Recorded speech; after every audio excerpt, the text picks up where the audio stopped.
ఎంత ఇంపార్టెంట్ మహారాష్ట్ర అనేది, ఎందుకంటే అక్కడ డెవలప్మెంట్ వర్సెస్ అపీజ్మెంట్ పాలిటిక్స్. భారతదేశము ఇంత డెవలప్ అవుతూ ఉంటే, ఎందుకంటే అక్కడ ఉన్నటువంటి ఇన్ఫ్రాస్ట్రక్చర్ కావచ్చు, అక్కడ స్మార్ట్ సిటీస్ కావచ్చు, ఇవన్నీ చూస్తుంటే ఈరోజు మహారాష్ట్రలో అస్సలు ఎఫ్డిఐ ఫారిన్ డైరెక్ట్ ఇన్వెస్ట్మెంట్ భారతదేశంలోని అత్యధికంగా ఎఫ్డిఐ వచ్చినటువంటి చరిత్ర మహారాష్ట్రది. అందుకే యోగి గారు అంటారు, డబుల్ ఇంజన్ సర్కార్, డబుల్ ఇంజన్ కా సర్కార్ కా ఫాయిదా యహీ హై. భారతదేశంలో మహారాష్ట్రకు వచ్చినంతగా ఫారిన్ డైరెక్ట్ ఇన్వెస్ట్మెంట్స్ వేరే ఏ రాష్ట్రానికి రాలేదు. అఫ్ కోర్స్ ముంబై అనేది the business capital city of India. So కాబట్టి ఓటేయాల. This election in Maharashtra is not just about choosing a new government. On one side there are patriots who honors Shambhaji Maharaj, and on the others there are people who sing the praise of Aurangzeb. ఇక కొంతమంది మాట్లాడతారు 15 నిమిషాలు ఇస్తే అని కొంతమంది మాట్లాడతారు. ఔరంగాబాద్ యొక్క పేరు మారుస్తారు అని చెప్పేసి వాళ్ళు మాట్లాడతారు.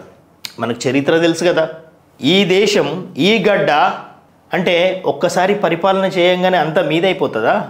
ఈరోజు వక్ఫ్ను చూసినాం కదా, భారతదేశంలో ఉన్నటువంటి సగం ల్యాండ్స్ వాళ్ళే ఉంటాయి. అంటే అక్కడ ఒక పాకిస్తాన్, ఇక్కడ ఒక పాకిస్తాన్ క్రియేట్ చేద్దాం అనుకున్నారు వాళ్ళు. ఎక్కడ ఖర్చు పేస్తే అక్కడ వాళ్ళే ఆక్యుపై చేసుకుందాం అనుకున్నారు. వాళ్ళకు తోడు ఈ కాంగ్రెస్ జూటా మాటలు, జూటా వాగ్దానాలు. మన సార్ కూడా పోయిండు ఇక్కడ నుంచి, రేవంత్ రెడ్డి గారు కూడా పోయిండు. ఇక్కడ ఫాల్స్ నెరేషన్ మీద మొత్తం ఉద్దండు, అబద్ధాలలో అష్టావధాని అని చెప్పేసి మనోని కూడా పట్టుకోపోయినారు అక్కడికి. కానీ మహారాష్ట్ర ప్రజలు నమ్మరు. కర్ణాటకలో ఏమైందో చూసిండ్రు, తెలంగాణలో ఏమైందో చూసిండ్రు. పేరుకు 6 గ్యారంటీలు రాష్ట్ర ఖజానాకి మొత్తం ఆరిపోయే విధంగా రాష్ట్ర ఖజానాని చేసిండ్రు. రోజొక స్టేట్మెంట్, అన్నీ కూడా డైవర్సివ్ పాలిటిక్స్. రోజొక స్టేట్మెంట్, రోజొక ప్రాజెక్ట్, రోజొక మాట, కానీ ఏది కూడా ఆచరణ లేదు. ఇది మహారాష్ట్ర ప్రజలు చూడట్లేదా? మహారాష్ట్ర ప్రజల్లో మనోళ్ళు లేరా? ముంబైలో తెలుగు వాళ్ళ యొక్క పర్సంటేజ్ చూసుకుంటే ఒకప్పుడు అంతా వలసలు అందరూ భీవండికి లేకపోతే మహారాష్ట్రకు, ముంబైకి అన్ని వలసలు ఒకప్పుడు మన తెలుగు రాష్ట్రాల నుంచి ఉంటుండే, ఎస్పెషల్లీ తెలంగాణ నుంచి ఎక్కువ ఉంటుండే. వలస అంటేనే మన తెలంగాణ నుంచి ఉంటుండే. సో కాబట్టి అక్కడ ఉన్నటువంటి ప్రతి తెలుగు వాళ్ళు ఎంతోమంది చూస్తున్నారు. ఇక్కడ మన మహారాష్ట్రలో చూసేవాళ్ళు చాలామంది ఉన్నారు. వాళ్ళందరికీ దయచేసి చెప్తున్నాం, మీరు ఒక్కసారి ఒక్కొక్కరికి ఒక్క వీడియో చేసి పంపించండి, ఓటేయమని చెప్పండి. భారతదేశం యొక్క దశ ఈ మహారాష్ట్ర ఎలక్షన్స్ ఇక్కడ నుంచి ఇప్పటి వరకు జరిగినటువంటి ఎన్నికలు కావచ్చు, ఇప్పటి వరకు జరిగినటువంటి ఇది వేరు, మహారాష్ట్ర ఎలక్షన్స్ వేరు.